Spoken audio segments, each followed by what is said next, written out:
আজকে আমাদের দুর্ভাগ্য তাদের কাছ থেকে, বিজেপির কাছ থেকে শুনতে হচ্ছে দেশপ্রেমের কথা, যাদের পূর্বসূরীরা দাসখত দিয়ে ব্রিটিশের জেল থেকে বেরোতো যে আমি আর স্বাধীনতা আন্দোলন করবো না, ছেড়ে দেওয়া হচ্ছে। আমি আসলে ওখানে তৃণমূল ভবনের পতাকা উত্তোলনের পর এখান দিয়ে যাচ্ছিল, এখানে আপনারা পতাকাটা তুলছেন, ফলে আমারই বেলেঘাটা কনস্টিটুয়েন্সি, আমার মনে হলো এখানে পতাকা উঠছেন আমাদের সব সহকর্মীরা, আমি দাঁড়িয়ে গেছি।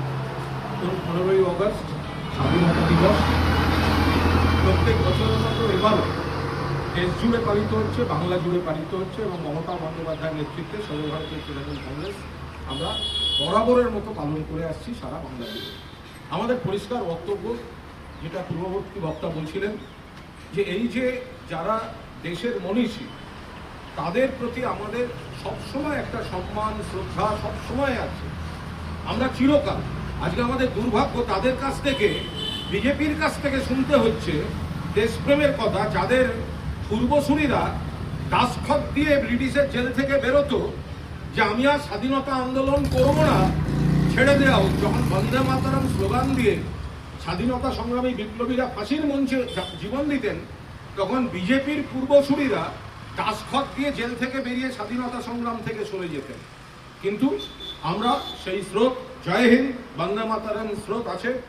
যেভাবে নেতাজিকে অপমান করছেন বিজেপির সাংসদ, ওই কোন মহারাজ, পরিষ্কার কথা হচ্ছে তাকে নিশ্চয়ই কোনো সম্মান দেওয়া হয়েছিল, তখন তিনি খারাপ কথা বলেননি।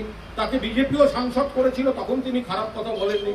কিন্তু নেতাজি সুভাষচন্দ্র বসুকে যে পরিমাণে অপমান তিনি করেছেন, তাকে শুধুমাত্র লোক দেখানো, ক্ষমা চাওয়া বা একটা এফআইআর করা নয়, তাকে গ্রেফতার করতে হবে, তাকে সাংসদ পদ খারিজ করতে হবে।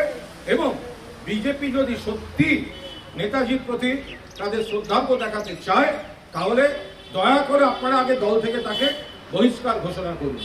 স্বাধীনতা দেশের, আমরা এখন খুব চাপে আছি, দেশ স্বাধীন, আমরা গর্বিত, স্বাধীন ভারতের আমরা নাগরিক।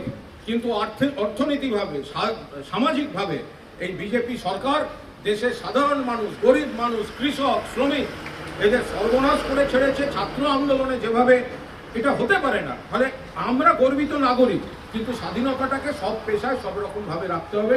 আমরা সকলকে, দেশবাসীকে শুভেচ্ছা জানিয়ে, প্রণাম জানিয়ে, আমরা মমতা বন্দ্যোপাধ্যায়ের নেতৃত্বে সর্বভারতীয় তৃণমূল কংগ্রেস, এখানে যারা সবাই আছি বা এখানেও যারা সবাই ছিলেন, একটা পরিবারের মতো লড়াই চালাচ্ছি, চলবে। দেশকে প্রণাম, বীর শহীদদের প্রণাম, ধন্যবাদ। বাংলার আওয়াজ, বাঙালির আবেগ, জি 24 ঘন্টা।